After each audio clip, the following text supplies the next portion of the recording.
Welcome to the inaugural, that means first for the MMA fans, edition of the MMACurmudgeons podcast. I'm Jonathan Snowden from the mighty BleacherReport.com. To save you the trouble, BleacherReport.com has not been a website specializing in slideshows for about 3 years, so save that critique.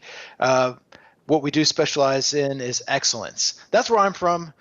Joining me is Ryan Loco, the world's best cage side photographer named Ryan. I'm not from Bleacher Report. I just want to make that. And also, Bleacher Report has nothing to do with this. They are probably trying to push themselves as far away from this as possible. I'm from my computer room right now. I'm sitting in it. I will brag though. I'm sitting in a chair that probably costs more than most people's cars. But that's all I'm going to say. How cheap do you imagine most people's cars are? Really, really cheap. So this is the MMACurmudgeons podcast. It's not a podcast. Sorry, it's a YouTube cast because we're dumb. We don't know how to do anything, and all we know how to do is upload stuff to YouTube. So that's where this is going. It's going to YouTube. It's probably obvious, as of right this moment, that neither of us really knows how to do this. We don't know what to say. We don't know where to put our hands. This is new. We're figuring this thing out. Yeah, so basically what happened is we do a podcast already, a legit one, like a real one. We have a producer. It's called the Two Way Dance Podcast. It's on patreon.com/2waydance pod. Two-Way Dance Pod or just Two Way Dance? Doesn't matter. Google it. You'll figure it out. It's on our Twitters. Anyway, Jonathan and I then started realizing that we complain to each other all day in DMs on Twitter. So why not make this thing? But we don't have the budget. We don't have any money. We can't beg TJ DeSantis to help us out with this one. So instead, we're going ghetto, and we're just going to do this, put it on YouTube. What we can promise you is there's really no set schedule. And we can also promise you that we're not going to start out with 15 minutes of ads like you hear on every other podcast, where it's like a pillow, or it's untuckit.com, or it's something else. That I can promise you, because no one's we are recommending no audiobooks, no kinds of men's grooming products, none of that. What we offer is like a slightly different perspective on the mixed martial arts, because both of us have been around this sport for probably like a decade plus now. I mean, that's why we're the curmudgeons, right? We're getting older, and we're not beholden to kind of like the structure, the corporate structure of MMA and its media empires. And so we have a little bit of freedom, I guess, to say what we think. And that's kind of our intent here. Yeah, basically, I don't have a real job, and everyone hates John already. So what could the harm be? So here we are. And as you do, apparently, in the podcasting world, the video cast, the YouTube cast, it seems like people talk about like what's just happened in the world of mixed martial arts. And it turns out there was a UFC event that, Ryan, you went to, and it was that's your first time, if I recall, like back on the scene in what, like 3-4 years? I don't know. How long is this? The first time at the UFC in a long time, right? It's it's my first time shooting cage side for UFC in probably 5 years. The last one I shot was either one in Florida or one in Minneapolis. I can't remember which one happened. So yeah, it was kind of odd. I've shot like the UFC at T-Mobile before, but I wasn't cage side for UFC 200. So it was kind of an odd feeling to be back. I was luckily right in front of a pole. So that's when you get the best photos, is when you have a pole in front of you. But so like what always happens is people ask me like, hey, you went to the fights. What did you think of this one? And to be honest with you, I don't remember anything from any fights. Like I really don't. Like that's like you're in such a weird zone, and like I'm manually focusing the whole time. So it's like my brain is like focusing on something else. Like so these fights occur, and you don't really know what's happening as they happen. So like I'd go online and I saw like people saying this and this, and I have to like piece it back together to try to remember like, oh yeah, that was that fight and that was that person, because all I'm really worrying about is just keeping the fighters in focus, But so I guess the big story out of UFC 209 was no one's really happy with the main event. No, definitely nobody was pleased with the 5 rounds of action. between Tyron Woodley and Stephen Wonderboy Thompson, who are both lovely individuals. That's like what kind of gets hard about covering the MMA scene is like, eventually you've had the opportunity to meet and kind of interact a little bit with a lot of the fighters, and it kind of makes it hard to sit here and say like these two lovely gentlemen put on a fight that was mind-numbingly boring. But that is unfortunately what happened. Even as you're trying to focus your camera, surely you recognize that there was nothing to focus on. Well, I mean, you watched the fight, or at least what I saw from the fight. It looked like one game plan, and that was Woodley was going to back up to the cage to try to lure Steven to do something. But Steven, and I think he even said at the post-fight press conference, was like, I know he's waiting for me to strike, so I'm not going to strike. So really you have these two guys kind of stuck in a stalemate because they don't want to give either one the advantage because they know what happens when someone gets the advantage. I get people being upset, but really it's your fault, all you people. You're blaming the fans. MMA fans are so fickle that they want you to go crazy and put on a wild fight. But then when you lose because you did something stupid to put on a wild fight, you're the worst fighter in the world. So now you have a guy in Tyron Woodley who is the champ. A lot of things come along with being the champ. You have the belt. There's better sponsorship opportunities. There's better endorsement deals whatsoever. And basically you want him to risk all of that so that there could be some excitement, and then you could tell him how awful he is if he loses. It's all your. This is your fault. Like really, this is like when I cover kickboxing and I work with kickboxers. Like after a fight, everyone's like, "Man, that was a great fight." Like who cares who won and lost? That was a wonderful fight. That was a really great job. Like wow, we were really excited. MMA is so fickle, and fans are so awful that this is what happens. And I don't blame either one of them. Like they're fighting for a title. Okay, they're fighting for the championship. They're fighting to be recognized as the best welterweight in the world, and you want them to do stupid stuff to amuse you so you can clap like idiots in your chairs. Sorry. I mean, I get it. I'm starting to feel a little offended because that is exactly what I want. I know you do. And I want them to perform for me.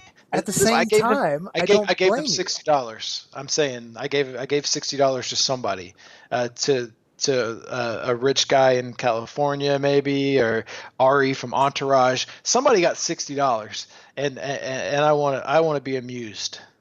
I get it, and trust me.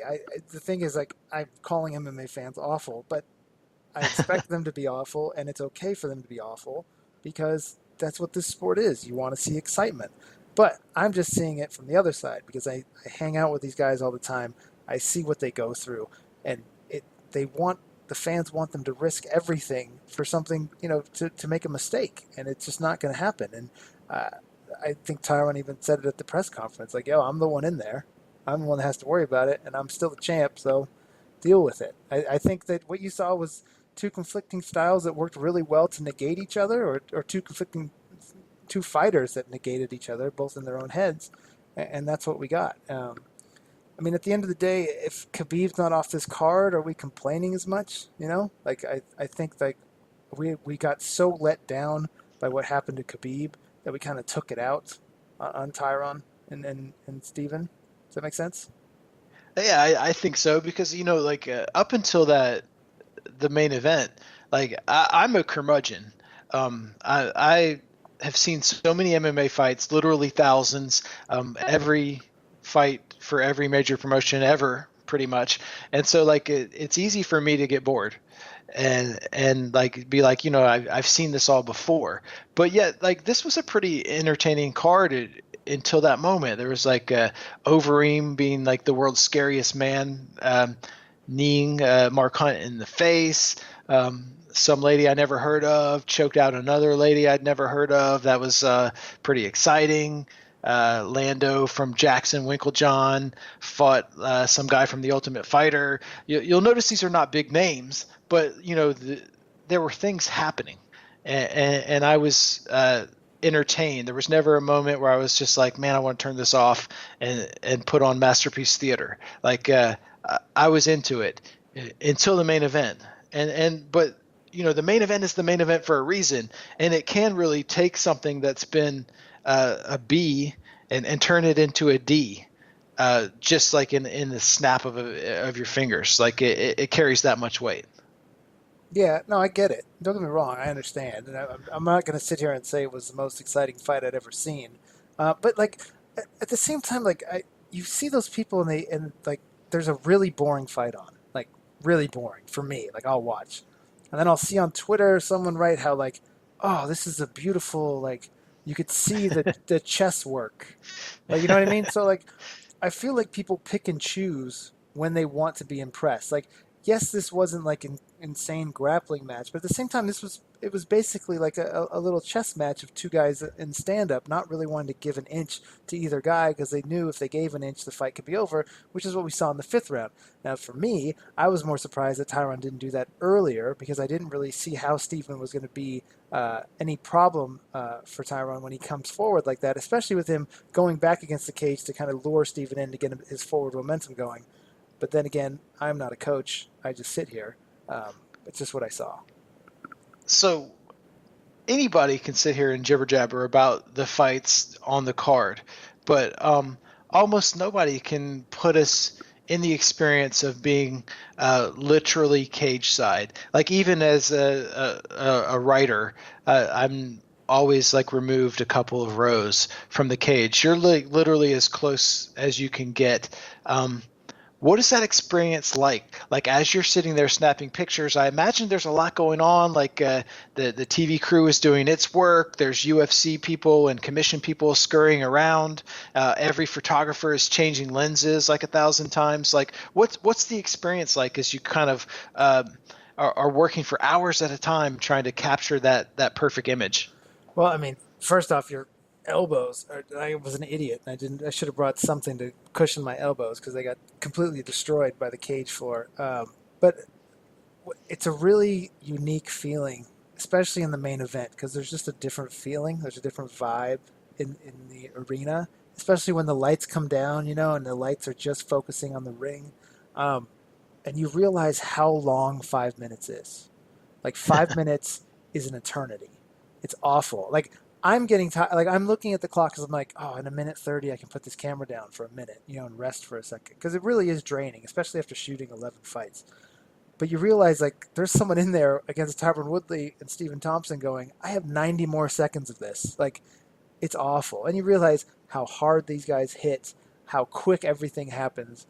It's quite an experience to be that close.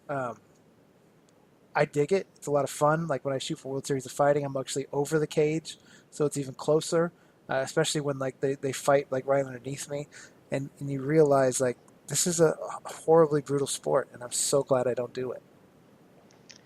So, there are photographers.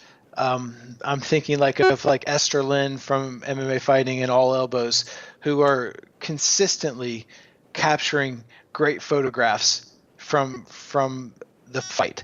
And what's the secret, do you think, for the fact that she's so often able to really capture the intensity and the feeling and just the perfect image? How does that happen? How does that come together? So I think that what happens is a lot of times is that a lot of people are taking photos and they're trying to capture what is happening, which is fine and what you're supposed to do. And you're doing it very like, for a newspaper. And this is what occurred. Fighter on the left in blue punched fighter on right in red. And that gets the job done. But really in photography, and I promise I'll start bitching about something here in a second, but really about photography, it's about seeing something that's about to happen before it happens. And you kind of have to have an instinct, and that goes along with either doing it for a long time or being involved in the sport for a long time. And you sort of get the idea of the moment. So, like, you get the idea of Elkins coming back, winning that fight, and he's going to be excited. So, you kind of sort of plan that in your head the split second before it occurs. Like, he's probably going to jump up, or he's probably going to run to this side. And is there a way for me to capture both him being excited as well as the fighter being on the ground? So really, it's something you kind of have to see before it happens. and it's something that I don't know if you can necessarily be taught. You just kind of have to have it, or you kind of have to grow with it, if that makes sense. Yeah, and one thing I noticed that you do, and I'm being very complimentary here. We're not being curmudgeonly at all, Yeah, this but is you what is know, when did this turn into the Ryan Loco interview? false advertising. But you know, I'm curious because how often you get to talk to somebody that does something truly unique for a living, You and literally talk to so me every day. it's true. But maybe the 10 people who are listening are like just so interested in the life of a UFC photographer. So you know, you've been like around the business for so long, and like, you know, a lot of MMA writers, you see them like in on Twitter and stuff, they're like, you know, me and this fighter are good friends, and like in real life they've talked to that fighter like a couple of times, and maybe they've hung out with them one time after an event or something, and they identify themselves as a friend to that fighter. Fighter probably doesn't remember who they are. That's the typical MMA media relationship with an athlete. But you actually worked for the Black Zillions for years, and so like when Rashad Evans is walking into the cage last weekend, like that's legit like somebody you've spent a lot of time with, right? Yeah, yeah, it's very odd. It's not like a good feeling, especially as you're watching it and you're like kind of going like, oh, this is not really going the way I planned. I don't think no if Rashad's going to get this the judge's decision, and it's an awful feeling. And really like taking photos of your friends being punched, being hurt, and having to like select them because that's what you do. It's an awful feeling. It's not fun. And like so like when I shoot World Series of Fighting too, like I get into the cage after the fight and these are people that I have shot multiple times. Like we have the studio day and they come in and I'm friends and I know their families and I see their wives and their kids that comes in and then I have to get in their face as they're being checked by a doctor bleeding and take photos. And it's awful because I'm doing my job, but this is still someone in a very vulnerable moment. And like I have to explain like no, I have to get this shot. I'm sorry. And most of them do understand. It's just it's not cool. Like I remember it happened with Tyrone Spong when he fought in Glory and we were there in Istanbul and he broke his leg against Saki and like I was shooting him being taken into an ambulance because I had to, and it's my friend, you know, and he just had his leg shattered. It's terrible. It does become harder like the better you know somebody, and you know like you know intellectually like Rashad is going in there and he understands the stakes and he understands what could happen and he understands he's going to get punched, and he's been doing it long enough that he understands that like this is a binary sport in which like, you know, you win or you lose. Like, you know, there is no ambiguity to it. And he knows that he could lose, and yet you know that in your head, but like in your heart, when you like, even for me, like, you know, I've twice been able to shadow him on fight weeks, and like, so then you like your feelings get involved in it, and like that's for me sitting at home having met the guy a few times. Like, do you ever like find yourself like unable to like concentrate, like, you know, you're maybe not shooting his fight as well, or at this point can you just kind of like put all that aside? No, I get like for me, like I'm a fuck up. I'm a goofball. I'm stupid. I fully admit that. And there's only one thing on this planet that I love to do. There's only two things I love: my wife and my dog. There's only one thing I love to do, and that's take photos. That's it. It's like it's why I'm here. It's why, for some reason, I didn't die years ago. It's why I haven't been hit by a car yet. It's why I'm put here.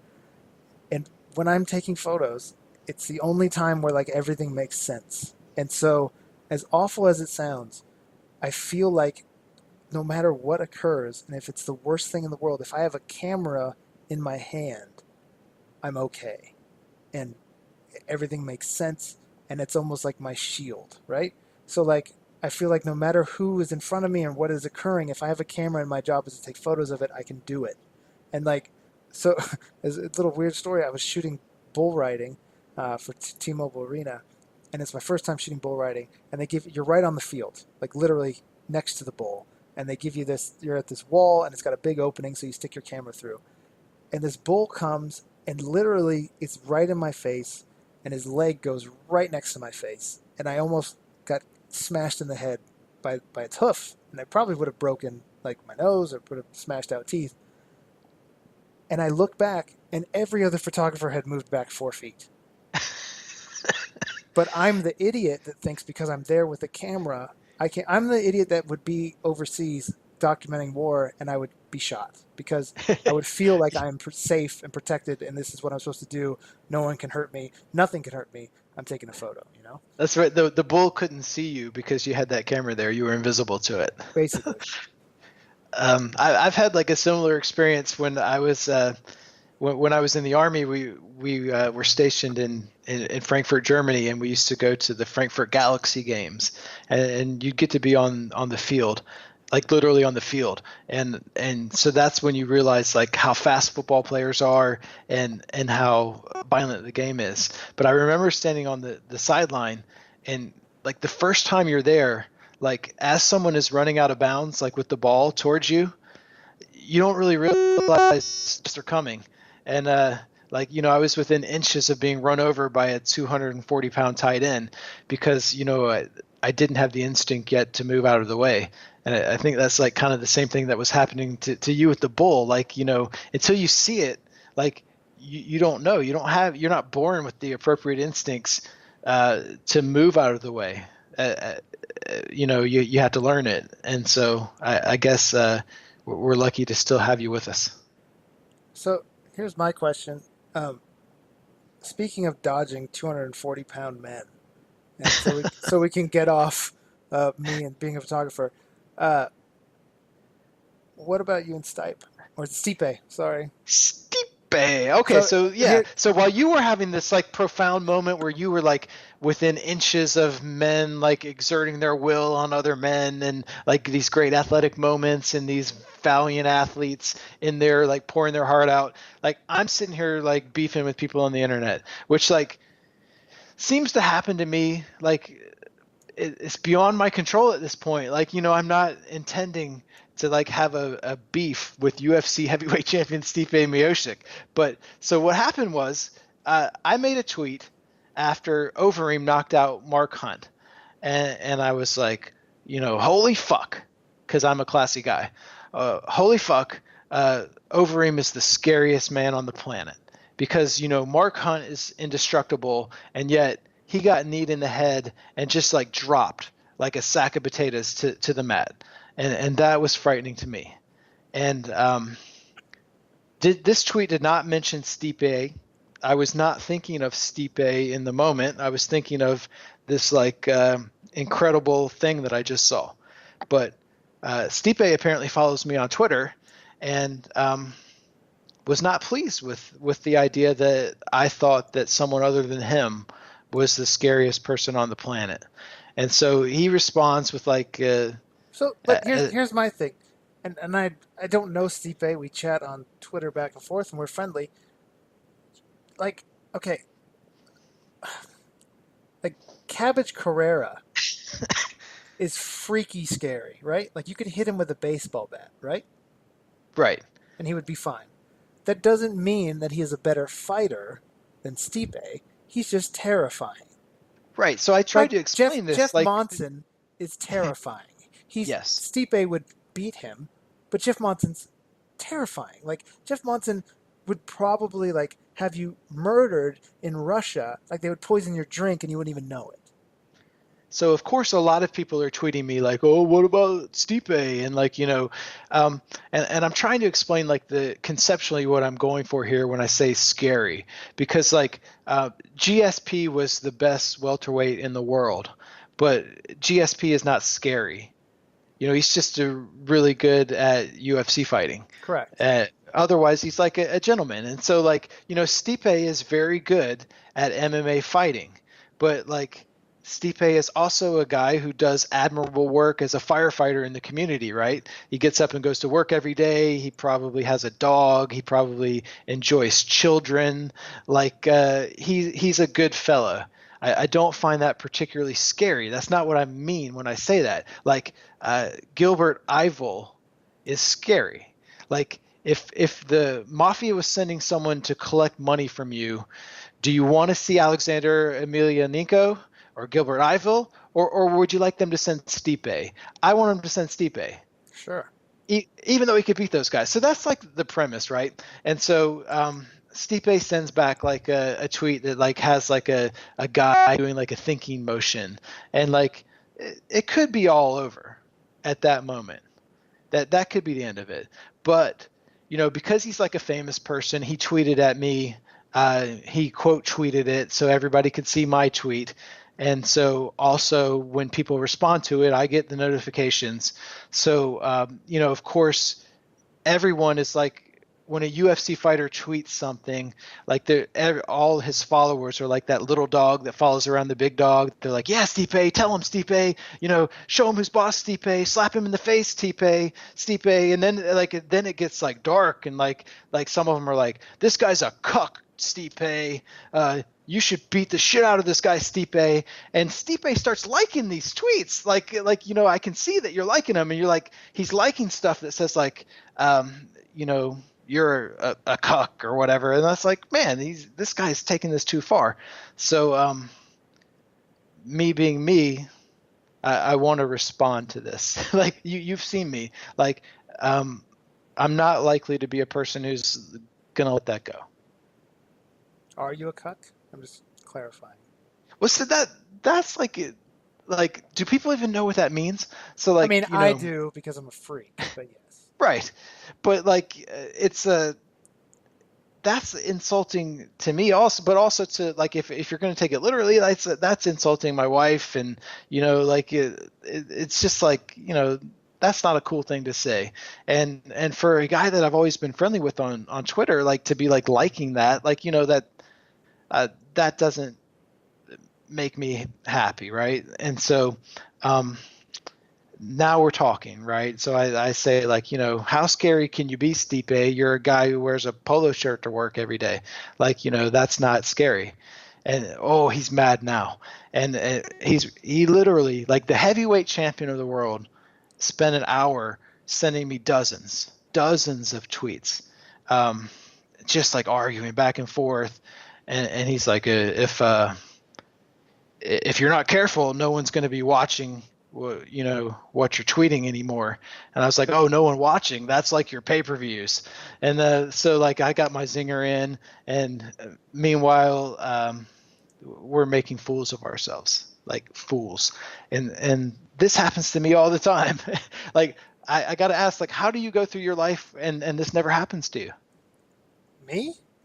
Yeah, like anybody else. Like I see like other people like navigate their lives in like a normal fashion, and yet like I find this happening to me all the time, and I don't feel like I'm instigating it. Maybe I was at some point, but like maybe now it's like, I'm that guy who like argues with people on Twitter. So like if someone wants to argue, they come looking for me. And I'm like the big guy in the bar, maybe. Like everybody wants to fight the big guy to show that they're tough.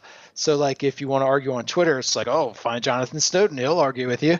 I think it's a couple things. One, I don't care. Mostly because of the chair that I am sitting in and how expensive it is. Also, you do a lot of quote tweeting.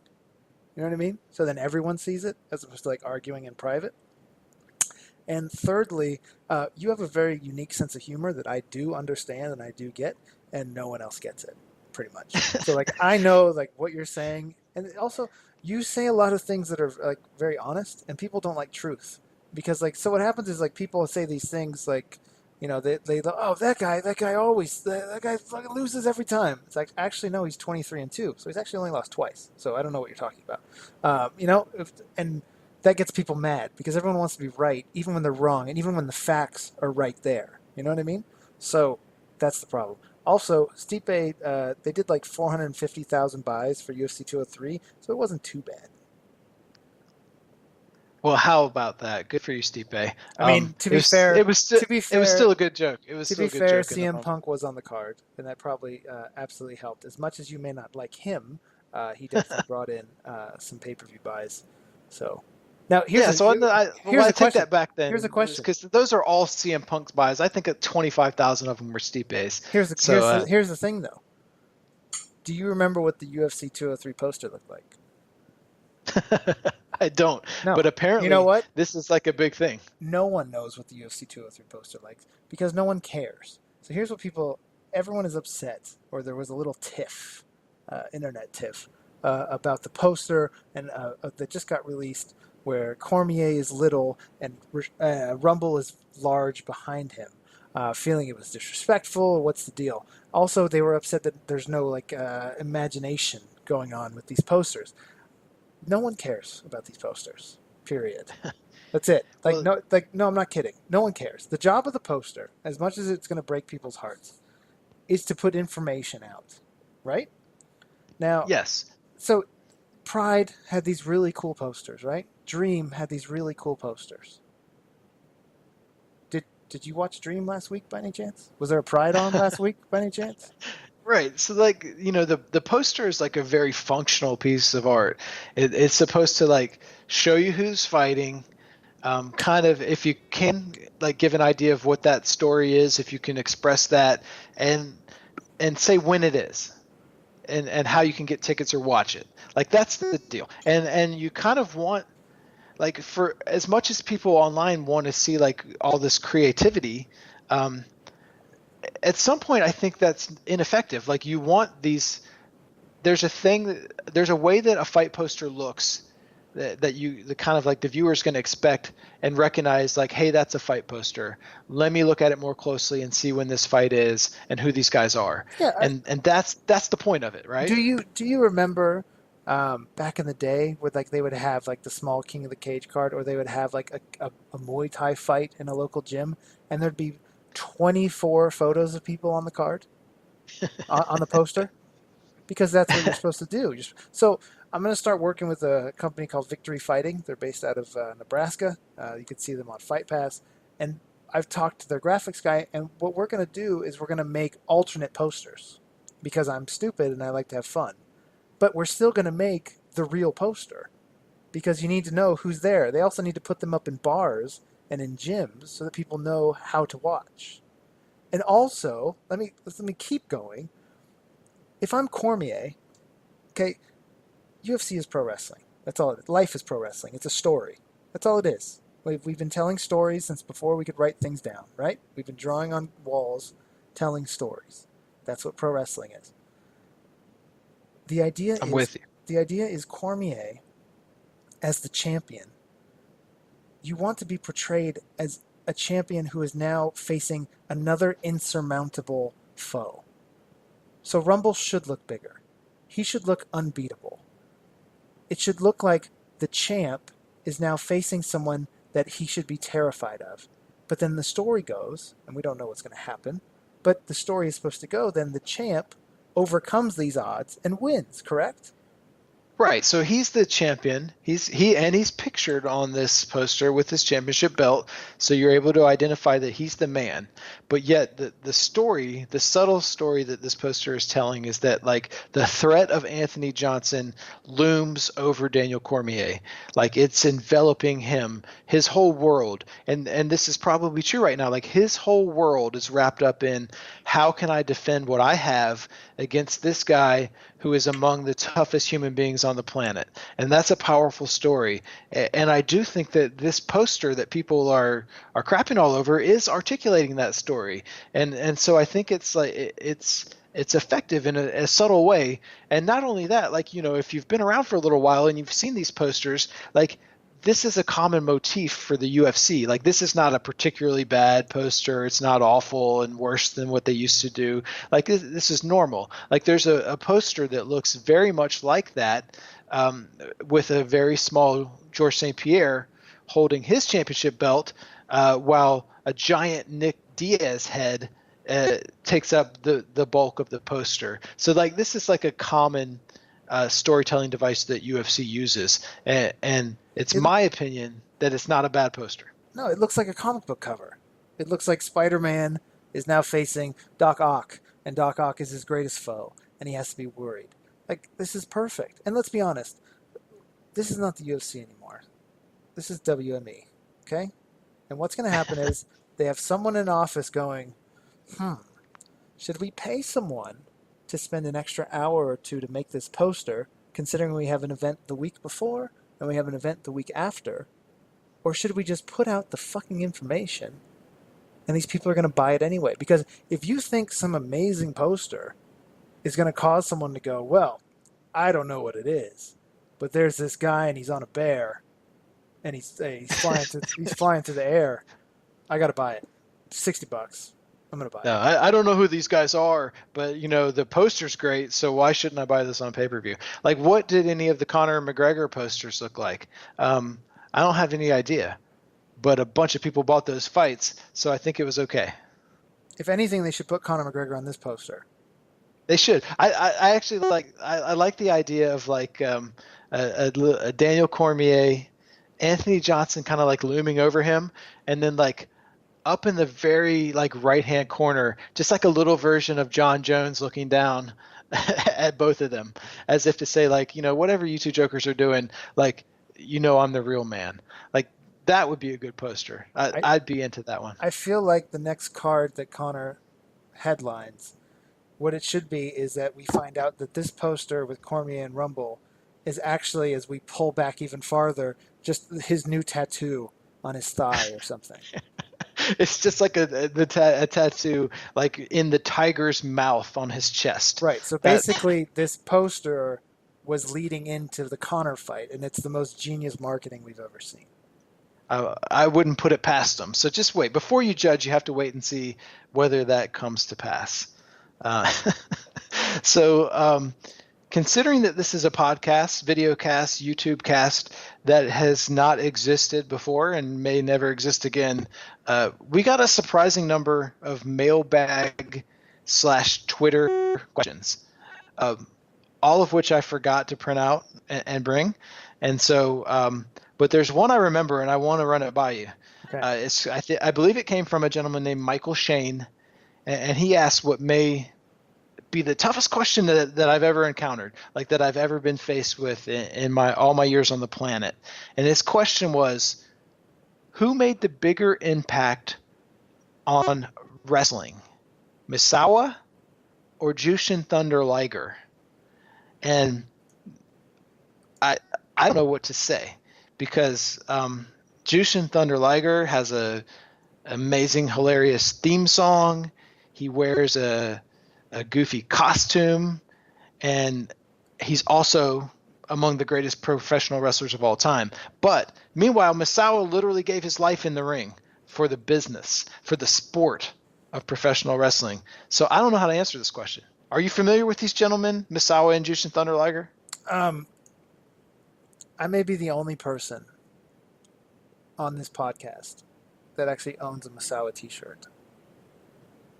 Is this true? I have one, and I wear it all the time. Let me explain to you. Mitsuharu Misawa is my favorite wrestler of all time. Bar none. Not even close. And the fact that he died in the ring, it's what I like. I know I'm not a wrestler, but I almost want to die in the ring. You know?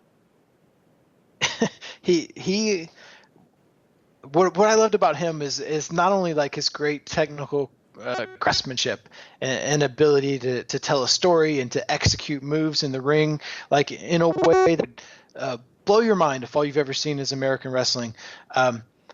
He was able to do it without ever once in 25 years changing his facial expression, which is kind of like an incredible feat all in itself. What's an incredible feat is that this pale man in green pants could somehow captivate you in a way. And obviously that goes to, who he's fought, and you have to give what he and Kawada did, the reason why we're talking about it. So in my opinion, Misawa's more important than Liger, only for the fact that Liger has ended up in NXT or wherever he's ended up, and he's almost become like this weird, like, cartoon character of himself, when in reality, and I can't believe this is what we're talking about on an MMA show, and I apologize, but there was a match between Liger and Muta where Liger lost his mask. Did you remember that? Have you seen I that do, one? and there's a lot of bloodshed. A lot of bloodshed, and he's painted his face with stripes, and Liger becomes like almost like this demon-like character. And there's a whole story there, and I think Muda is up there as one of the best too. And he's completely, even though he is regarded in such high regard, I still think he's underrated because few people have had the tenacity in that ring to make it look like he's really trying to stomp through your fucking head, you know? And that's what Muda wanted to do. And the same goes for some Canadian wrestler who I cannot mention by name due to some things that he has done, who also And the had that fact that tenacity. we are against murder. We're anti-murder. Um, so long story short, I had no problem with the Wonder Boy Tyron main event. I just wanted to bring up that pro wrestling question as our mailbag to let the listeners know right out of the gate that we don't give a fuck what you want to listen to. We want to talk about Japanese pro wrestling from the 90s, and if we want to talk about Japanese pro wrestling from the 90s, that's what we're going to do. Damn it, we will. We So will. I think this was a good start. I'm happy with this. It was certainly something. I probably should have hit record. We'll Ah! see how that goes. And like we said, there's really no rhyme or reason to this. You can feel free to tweet us questions on the YouTube channel. If you know of a way for me to upload this so it can be downloaded somewhere free, we'll do that too. If you want to have it downloaded, I don't know. And otherwise, I think we'll see them next time. We can promise there won't be any ads because Whenever that is, whenever that this. is, we have no sponsors, we have no plan, we have no real ability to produce a podcast, and yet here we are. And if you enjoyed it, and if we ever have feelings brought to the surface again about the mixed martial arts, we will surely record again and share with the world. That's kind of our gimmick. Maybe it'll be tomorrow. Maybe it'll be in 3 weeks. Maybe it will be in the year 2019. You'll just have to find out. That's the beauty of the internet. Twitter at Ryan Loco, at J.E. Snowden. You can also follow our ECW podcast where we go along with ECW television week by week. That is on Patreon. And the beautiful thing about that is you make a small donation to hear the show, and we don't get any of the money. We instead give it all to the pro wrestlers that were in ECW, whoever may need it. So basically, you're doing your part to help others. So patreon.com, look for the Two-Way Dance Pod. It's linked on our Twitters, so you can find that fairly easily. And basically, just click everything we do.